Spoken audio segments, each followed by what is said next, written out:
آج کی اس گفتگو میں ہمارا موضوع ہے روح کی طہارت،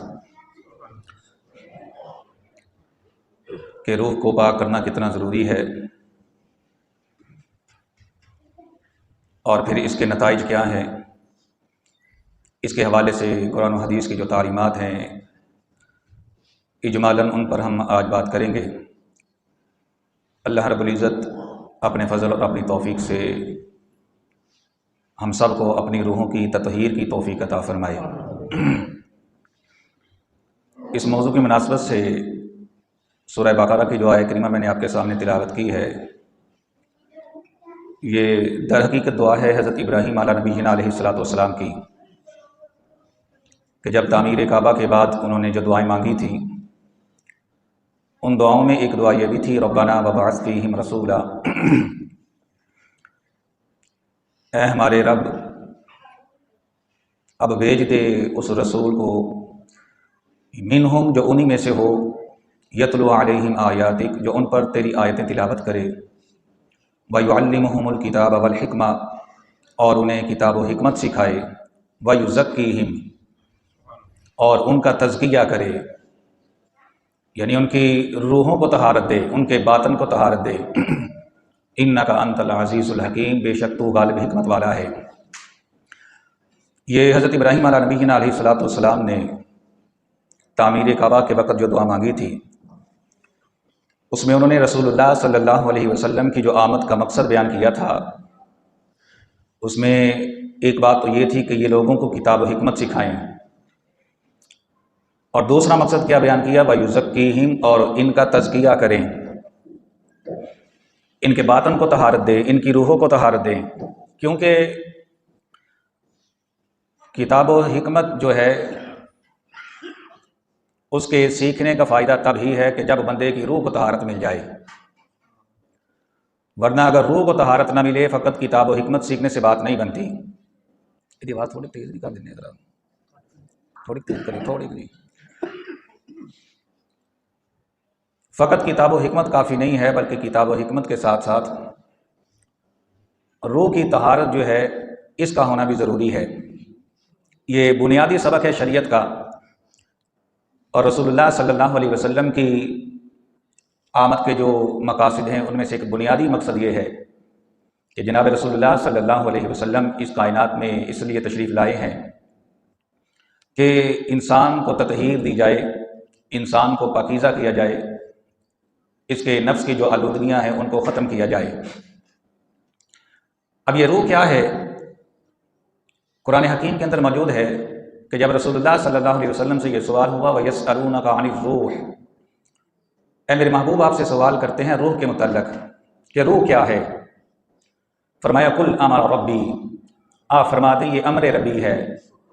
وَمَا أُوتِيتُم مِّنَ الْعِلْمِ إِلَّا قَلِيلًا، اور تمہیں اس کے متعلق علم نہیں دیا گیا مگر قلیل۔ یعنی روح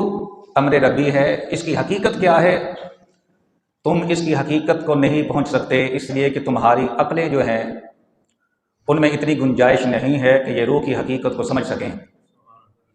پھر قرآن کریم کے اندر قرآن کریم کے لیے ہی لفظ روح کا استعمال بھی ہوا، وَكَذَلِكَ أَوْحَيْنَا إِلَيْكَ رُوحًا مِّنْ أَمْرِنَا، کہ محبوب ہم نے آپ کی طرف وحی کی اپنی روح سے، یعنی اس سے مراد قرآن کریم ہے۔ حضرت جبریل امین علیہ السلام کے لیے بھی لفظ روح کا استعمال قرآن کریم کے اندر کیا گیا ہے، نزل بہ الروح الامین علی قلبک، کہ محبوب آپ کے دل مبارک پر اس قرآن کو جبریل امین لے کر آئے ہیں، روح الامین۔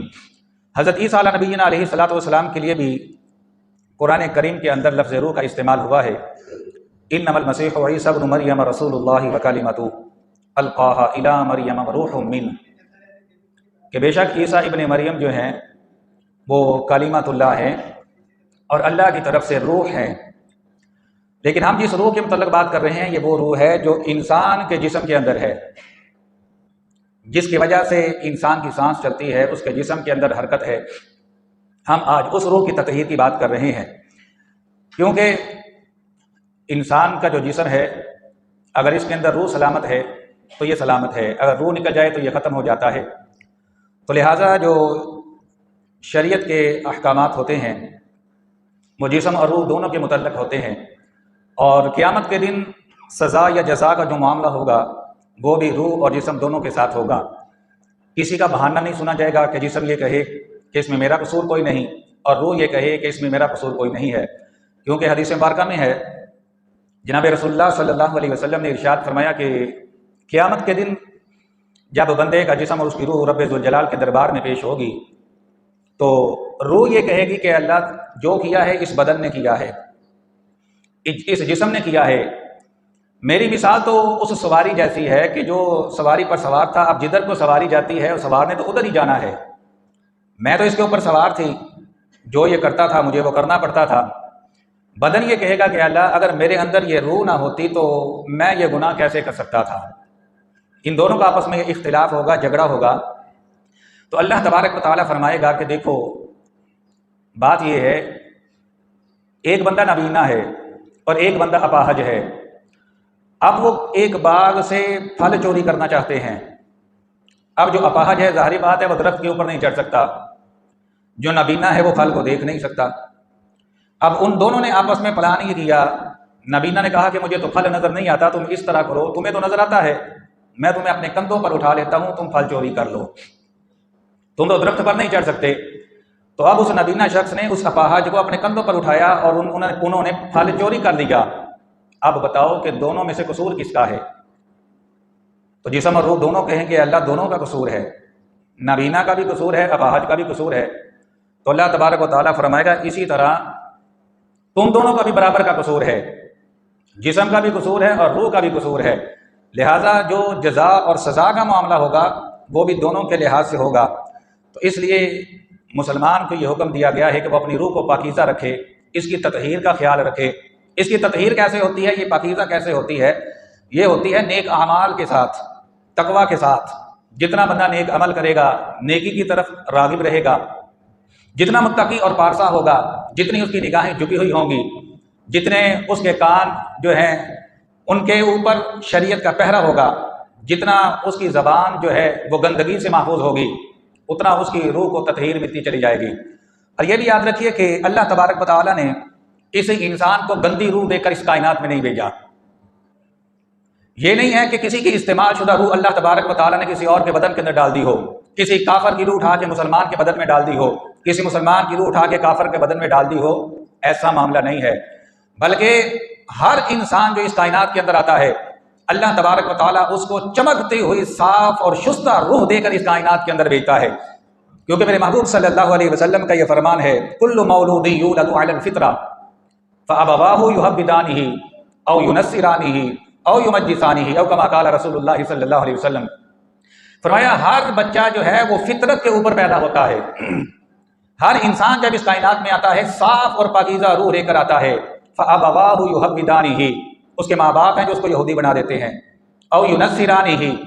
اگر عیسائی بناتے ہیں تو اس کے والدین اس کو بناتے ہیں، او یمجسانہ، اگر اس کو مجوسی بناتے ہیں تو اس کے والدین اس کو بناتے ہیں۔ یعنی یہ اس کے جو گھر کی صحبت ہے،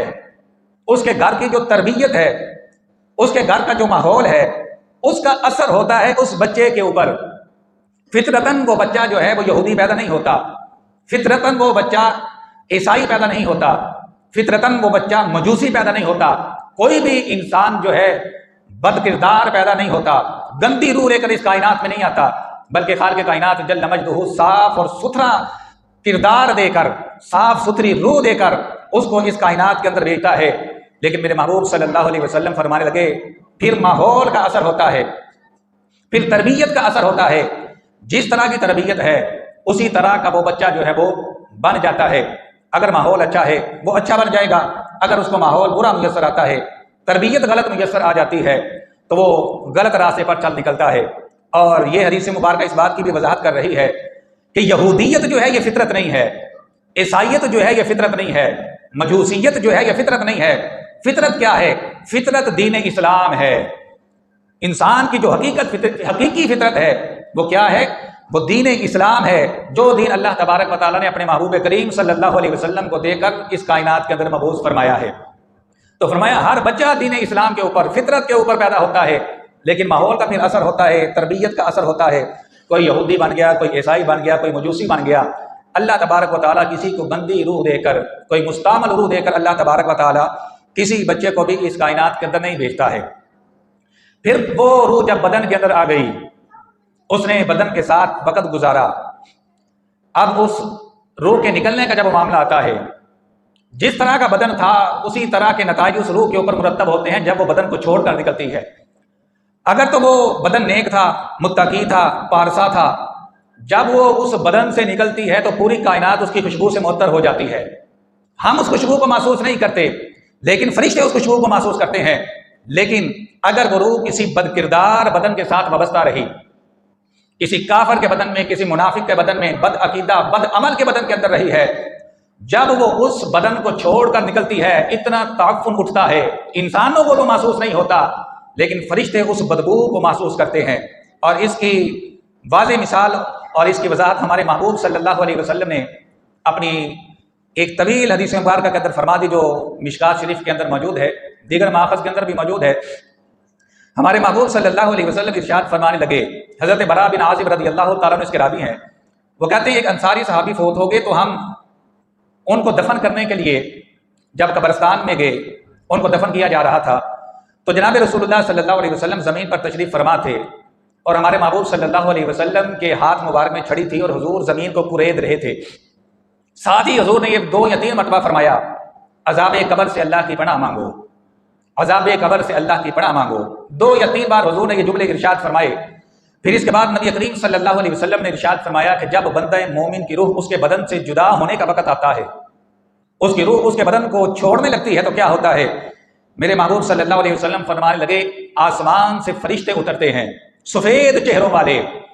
اور ان کے چہرے جو ہیں وہ سورج کی طرح روشن ہوتے ہیں۔ اب یہاں پر اس جملے کی شرح کے اندر محدثین نے بڑا لطیف جملہ فرمایا،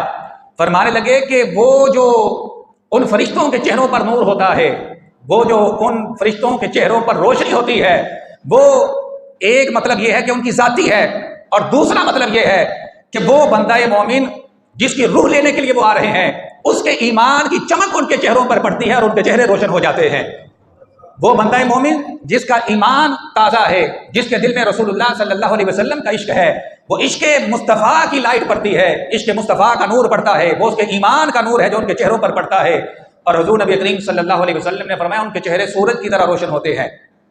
پھر فرمایا وہ آ کر اس مرنے والے کے قریب بیٹھ جاتے ہیں، ان کے بعد ملک الموت تشریف لاتے ہیں،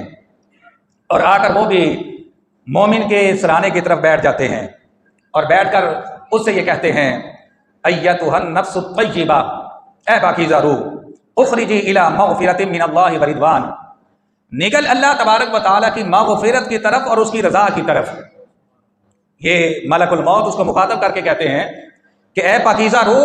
اپنے بدن اس بدن کو چھوڑ اور نکل اللہ تعالیٰ کی مغفرت کی طرف اور اس کی رضا کی طرف۔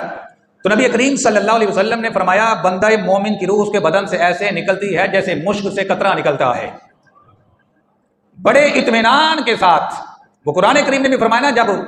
وقت وصال آتا ہے بندہ مومن کا، یا ایتھا النفس المطمئنہ ارجعی الی ربک راضیۃ مرضیہ، یہ اسی کی وضاحت ہے حضور نبی کریم صلی اللہ علیہ وسلم نے فرمائی۔ تو فرمایا وہ مشک کے قطرے کی طرح اس کے بدن سے نکلتی ہے۔ تو نبی کریم صلی اللہ علیہ وسلم نے فرمایا وہ جو فرشتے آئے ہوتے ہیں نا، اس کے استقبال کریے، وہ اپنے ساتھ جنت کا کفن بھی لائے ہوتے ہیں اور جنت کی خوشبو بھی لائے ہوتے ہیں۔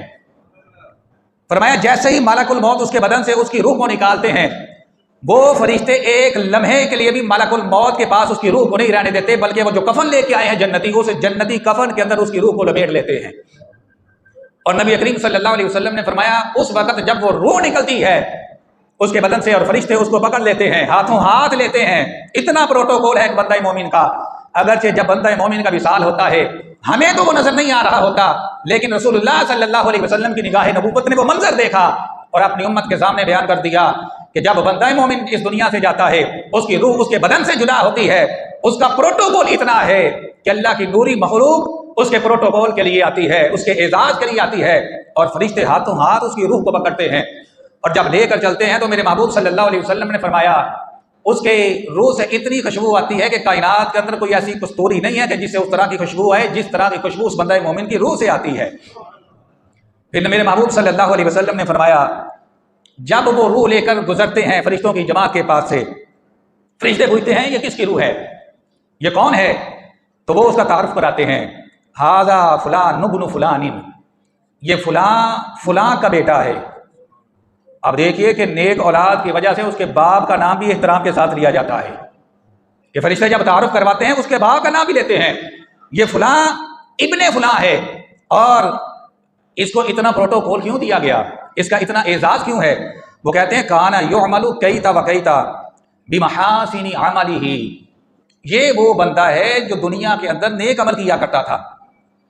یہ نماز سے غیر حاضر نہیں ہوتا تھا، یہ زکوٰۃ کا چور نہیں تھا، یہ نیک عمل کی طرف دوڑ کر جاتا تھا، راتوں کو اٹھ کر اپنے رب کو یاد کرتا تھا، اپنی زبان کو اللہ کے ذکر سے، تلاوت قرآن سے، درود و سلام سے تر رکھتا تھا، وہ اس کے نیک اعمال کا ذکر کرتے ہیں ان فرشتوں کے سامنے، یہ وہ ہے جو دنیا کے اندر فلاں فلاں نیک عمل کیا کرتا تھا۔ تو نبی کریم صلی اللہ علیہ وسلم فرماتے ہیں اس طرح فرشتوں کے جلوس کے اندر اس کی روح جو ہے وہ آسمان دنیا تک پہنچتی ہے۔ جب آسمان دنیا تک اس کی روح پہنچتی ہے تو آسمان دنیا کے فرشتے یہ پوچھتے ہیں کہ یہ کون ہے جس کی روح کو لے کر آئے ہو؟ وہ جو فرشتے روح لے کر جاتے ہیں وہ اس کا تعارف کراتے ہیں، یہ فلاں ابن فلاں ہے، فلاں کا بیٹا فلاں، اس کی روح کو لے کر ہم آئے ہیں۔ تو آگے سے وہ فرشتے جو آسمان دنیا کے دربان فرشتے ہیں وہ آگے سے کیا جواب دیتے ہیں؟ فَيَقُولُونَ مَرْحَبًا بِكُمْ وَبِهِ، تم جو روح لے کر آئے ہو تمہارے لیے بھی خوش آمدید ہے اور جس کی روح آئی ہے اس کے لیے بھی خوش آمدید ہے۔ تو نبی کریم صلی اللہ علیہ وسلم نے فرمایا، یہ دوسری روایت ہے کہ جب وہ روح لے کر چڑھتے ہیں آسمان پر، جتنے آسمان کے دروازے ہیں، ہر آسمان کے دروازے پر جو مقرر فرشتے ہیں، ہر دروازے کے دربان فرشتوں کی یہ خواہش ہوتی ہے کہ اس بندہ مومن کی روح اس دروازے سے داخل کی جائے، لیکن کیا ہوتا ہے؟ نبی کریم صلی اللہ علیہ وسلم فرمانے کے فَيُسْعَدُ بِهِ مِنَ الْبَابِ الَّذِي كَانَ يَسْعَدُ مِنْهُ عَمَلُهُ، اس بندے کی روح کو آسمان کے اس دروازے سے داخل کیا جاتا ہے جس دروازے سے اس کا نیک عمل اللہ کے دربار میں پہنچتا تھا۔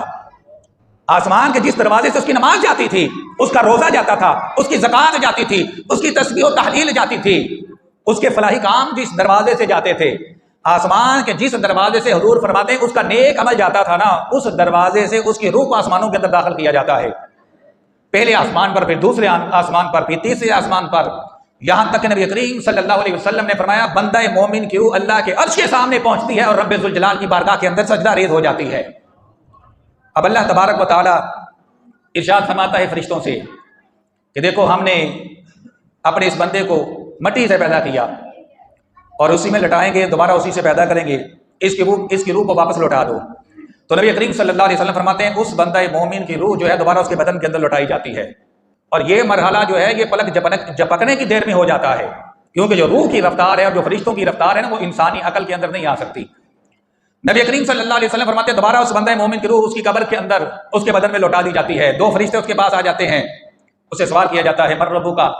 بتا تیرا رب کون ہے؟ وہ کہتا ہے فیقول ربی اللہ، میرا رب اللہ ہے۔ وہ کہتے ہیں ما دینک، تیرا دین کیا ہے؟ وہ کہتا ہے فیقول دینی الاسلام، میرا دین دین اسلام ہے۔ پھر وہ سوال کرتے ہیں کہ ما ھذا الرجل الذی بعث فیکم، قبر کے اندر اس بندہ مومن کو جناب رسول اللہ صلی اللہ علیہ وسلم کی زیارت کروائی جاتی ہے اور پوچھا جاتا ہے ھذا الرجل الذی بعث فیکم، ان کے بارے میں کیا کہتا تھا دنیا کے اندر جو تیرے پاس بھیجے گئے تھے؟ تو وہ کہتا ہے ھو رسول اللہ صلی اللہ علیہ وسلم، یہ تو اللہ کے رسول صلی اللہ علیہ وسلم ہے۔ فرشتے کہتے ہیں تمہیں کیسے پتا چلا ان باتوں کا، تمہیں کیسے پتا چلا؟ تو وہ بندہ مومن کیا جواب دیتا ہے فیقول قرأت کتاب اللہ، میں نے اللہ کی کتاب پڑھی، فآمنت بہ، پھر میں اس پر ایمان لایا، وصدقت، اور میں نے اس کو سچا جانا۔ اب اس جواب کے اوپر آپ غور کریں، وہ مرنے والا جواب کیا دیتا ہے؟ قرأت کتاب اللہ، میں نے اللہ کی کتاب کی تلاوت کی۔ آج اس اللہ کی کتاب کی تلاوت ہم کتنے لوگ کر رہے ہیں؟ اس قرآن کو تو بند کر کے ہم نے رکھ دیا ہے، وہ رہ گیا صرف ختموں پر پڑھنے کے لیے، وہ رہ گیا صرف قسمیں اٹھانے کے لیے، رسم و رواج کے لیے قرآن رہ گیا، حقیقت جو تھی قرآن کے نزول کا جو مقصد تھا وہ ہم بھول گئے۔ پہلے تو یہ ہوتا تھا جب ہم چھوٹے ہوتے تھے تو کم از کم یہ ہوتا تھا کہ جب رمضان المبارک کا مہینہ آتا تھا نا تو مسجدوں کے اندر جب نمازیوں کا رش بڑھتا تھا تلاوت کرنے والوں کا بھی رش بڑھ جاتا تھا، بڑے لوگ شوق کے ساتھ تلاوت قرآن کرتے تھے اور لوگوں کی یہ خواہش ہوتی تھی کہ کم از کم اور نہیں تو کم از کم ایک دفعہ رمضان المبارک کے اندر ہم ختم قرآن کریں، اور آج وہ ذوق کہاں پر چلا گیا؟ مقصد کیا ہے کہ روحیں مر گئیں، روحیں گندی ہو گئیں، روحوں کا تزکیہ کرنا ہم نے چھوڑ دیا، حالانکہ یہ روح کا تزکیہ ہوتا ہی تلاوت قرآن کے ساتھ ہے۔ جب حضور سے یہ سوال کیا گیا تھا حضور روح پاکیزہ کیسے ہوتی ہے، دلوں کی صفائی کیسے ہوتی ہے، تو میرے محبوب صلی اللہ علیہ وسلم نے ارشاد فرمایا تھا کثرت ذکر الموتی، کثرت کے ساتھ موت کا ذکر کرنے سے، و تلاوت القرآن، اور قرآن کریم کی تلاوت کرنے سے۔ اور آج ان دونوں چیزوں کو ہم نے چھوڑ دیا، تو اگر معاذ اللہ دنیا کے اندر قرآن کریم کو پڑھنا ہی چھوڑ دیا تو قبر میں جا کے جواب کیا دیں گے؟ تو نبی کریم صلی اللہ علیہ وسلم نے فرمایا وہ مرنے والا بندہ مومن یہ کہتا ہے کہ میں دنیا کے اندر قرآن کریم کی تلاوت کرتا تھا، میں اس پر ایمان لایا، اس کو سچا جانا، جس کی بنا پر آج میں نے تمہارے سوالوں کے صحیح جواب تمہیں دیے ہیں۔ نبی کریم صلی اللہ علیہ وسلم نے فرمایا جب اس مرنے والے کے درمیان اور فرشتوں کے درمیان یہ گفتگو ہو چکی ہوتی ہے، پھر کیا ہوتا ہے؟ فَيُنَادِي مُنَادٍ مِّنَ السَّمَاءِ، آسمان سے ایک ندا آتی ہے، ایک آواز آتی ہے، ان صدق عبدی، میرے بندے نے سچ کہا ہے۔ آسمان سے یہ ندا آتی ہے، ان صدق عبدی، میرے بندے نے سچ کہا ہے۔ فَأَفْرِشُوهُ مِنَ الْجَنَّةِ، اس کا جو بستر ہے نا وہ جنت کا بچھا دو۔ فَأَفْرِشُوهُ مِنَ الْجَنَّةِ، اس کا بستر جو ہے جنت کا بچھا دو۔ وَأَلْبِسُوهُ مِنَ الْجَنَّةِ، اس کا لباس جنتی پہنا دو۔ وَافْتَحُوا لَهُ بَابًا إِلَى الْجَنَّةِ، اور اس کی قبر کے اندر جنت کا دروازہ کھول دو۔ یہ بندہ مومن کے ساتھ یہ معاملہ ہوتا ہے جب اس کی روح اس کے بدن کو چھوڑ کر نکلتی ہے۔ اس کے بعد نبی کریم صلی اللہ علیہ وسلم نے ارشاد فرمایا اس بندہ مومن کے لیے جنت کا بستر بھی بچھا دیا جاتا ہے، اس کو لباس بھی پہنا دیا جاتا ہے، اور جنت کا دروازہ اس کی قبر کے اندر کھولا جب جاتا ہے تو نبی کریم صلی اللہ علیہ وسلم نے ارشاد فرمایا وہ بندہ مومن اپنے مقام و مرتبے کو دے کر یہ عرض کرتا ہے اے اللہ قیامت جلدی قائم کر دے، اے اللہ قیامت جلدی قائم کر دے تاکہ میں اپنے اصل ٹھکانے جنت کے اندر پہنچ جاؤں۔ اور جب کافر کا وقت وصال آتا ہے تو نبی کریم صلی اللہ علیہ وسلم نے ارشاد فرمایا سیاہ چہروں والے فرشتے اس کے پاس آتے ہیں۔ جب بدکار شخص کی موت کا وقت آتا ہے سیاہ چہروں والے فرشتے اس کے پاس آتے ہیں، اور ملک الموت بھی آتے ہیں اور آ کر کہتے ہیں اے خبیث روح اس خبیث بدن سے نکل۔ نبی کریم صلی اللہ علیہ وسلم نے فرمایا کہ وہ اس انداز سے جھڑکی مار کر کہتے ہیں کہ روح جو ہے اس کے بدن کے اندر چھپتی پھرتی ہے۔ اتنا سخت انداز ہوتا ہے ملک الموت کا جب وہ کسی کافر منافق اور بد کردار بد عقیدہ شخص کی روح لینے کے لیے آتے ہیں، اور جب اس کی روح کو نکالا جاتا ہے تو نبی کریم صلی اللہ علیہ وسلم نے ارشاد فرمایا اتنی سختی سے نکالا جاتا ہے کہ جیسے گرم سیخ کو، جو گرم سیخ ہو لوہے کی، اس کو اگر تم روئی کے اندر داخل کرو اور روئی کے اندر داخل کر کے جب تم اس کو کھینچو گے اس روئی کی حالت کیا ہوگی، یعنی اس کے چیتھڑے اڑ جائیں گے۔ اس انداز کے ساتھ اس کی روح کو اس کے بدن سے نکالا جاتا ہے، اور فرمایا جب اس کی روح اس کے بدن سے نکلتی ہے اتنا تعفن اٹھتا ہے، اتنی بدبو اٹھتی ہے، دنیا کے کسی مردار سے اتنی بدبو نہیں اٹھتی جتنی بدبو اس کے بدن اس کی روح سے نکلتی ہے۔ تو نبی کریم صلی اللہ علیہ وسلم نے ارشاد فرمایا وہ جو فرشتے آئے ہوتے ہیں جہنم کے انگارے لے کے اپنے ساتھ، وہ ایک لمحے کے لیے بھی ملک الموت کے ہاتھوں کے اندر اس کافر اور منافق اور بد عمل کی روح کو نہیں رہنے دیتے، بلکہ جہنم کے انگاروں کے اندر اس کی روح کو لپیٹ لیا جاتا ہے۔ اور اس انداز کے ساتھ جب وہ آسمان پر پہنچتے ہیں اور آسمان دنیا پر پہنچ کر دروازہ کھلوانا چاہتے ہیں، فرشتے پوچھتے ہیں کون ہے؟ وہ نبی کریم صلی اللہ علیہ وسلم نے فرمایا وہ اس کا تعارف کرواتے ہیں، جو بدترین تعارف ہے اس کا دنیا کے اندر، وہ تعارف کروایا جاتا ہے یہ فلاں ابن فلاں کا بیٹا ہے، یعنی اس کی وجہ سے اس کا باپ بھی پھر احترام کے ساتھ، اس کے باپ کا نام بھی احترام کے ساتھ نہیں دیا جاتا، یہ فلاں ابن فلاں کا بیٹا ہے۔ تو فرشتے کہتے ہیں جاؤ اس کو واپس لے جاؤ، اس کے لیے آسمانوں کے دروازے نہیں کھولے جائیں گے۔ پھر نبی کریم صلی اللہ علیہ وسلم نے قرآن کریم کی اس آیت کریمہ کی تلاوت فرمائی لا تفتح لهم ابواب السماء ولا يدخلون الجنة حتى يلج الجمل في سم الخياط، نہ ان کے لیے آسمانوں کے دروازے کھولے جائیں گے نہ ان کو جنت کے اندر داخل کیا جائے گا یہاں تک کہ اونٹ جو ہے وہ سوئی کے ناکے کے اندر داخل ہو جائے۔ جیسے اونٹ سوئی کے ناکے میں داخل نہیں ہو سکتا اس طرح کافر اور منافق بندہ جو ہے وہ بھی جنت کے اندر داخل نہیں ہو سکتا۔ تو نبی کریم صلی اللہ علیہ وسلم نے فرمایا اس کی روح کو زمین پر پٹخ دیا جاتا ہے، اس کی روح دوبارہ اس کے بدن میں لوٹ کر آتی ہے۔ فرشتے آ جاتے ہیں سوال کرتے ہیں بتا تیرا رب کون ہے؟ وہ کہتا ہے ہاں لا ادری، مجھے نہیں پتا مجھے نہیں پتا۔ پوچھتے ہیں تیرا دین کیا ہے؟ وہ کہتا ہے ہاں لا ادری، مجھے نہیں پتا مجھے نہیں پتا۔ پوچھا جاتا ہے جناب رسول اللہ صلی اللہ علیہ وسلم کے متعلق، ان کے متعلق تو کیا کہتا تھا؟ وہ کہتا ہے مجھے نہیں پتا۔ تو آسمان سے یہ ندا دی جاتی ہے یہ جھوٹ بولتا ہے، اس کو پکڑو اور اس کو اٹھا کر جہنم کے اندر پھینک دو۔ تو فرمایا اس کی قبر جو ہے وہ جہنم کے گڑھوں میں سے گڑھا بنا دی جاتی ہے۔ تو لہذا یہ روح کا معاملہ جو ہے بدن کے ساتھ یہ اسی طرح ہے کہ جس طرح کے عمل ہوں گے پھر جب بندہ مرے گا دنیا سے جائے گا، جب یہ روح بدن سے نکلے گی جس طرح کا بدن عمل کرتا رہا ہے اسی کے نتائج جو ہے پھر روح کے اوپر بھی مرتب ہوں گے۔ تو لہٰذا یہ رمضان المبارک کے اندر جو چونکہ یہ تقویٰ کا موسم بہار ہے، دلوں کی کھیتی نرم ہوتی ہے، اس میں ہمارے لیے یہ سبق ہے ہم اپنی روحوں کی تطہیر کا سامان کریں۔ آج افسوس کی بات یہ ہے کہ آج ہم نے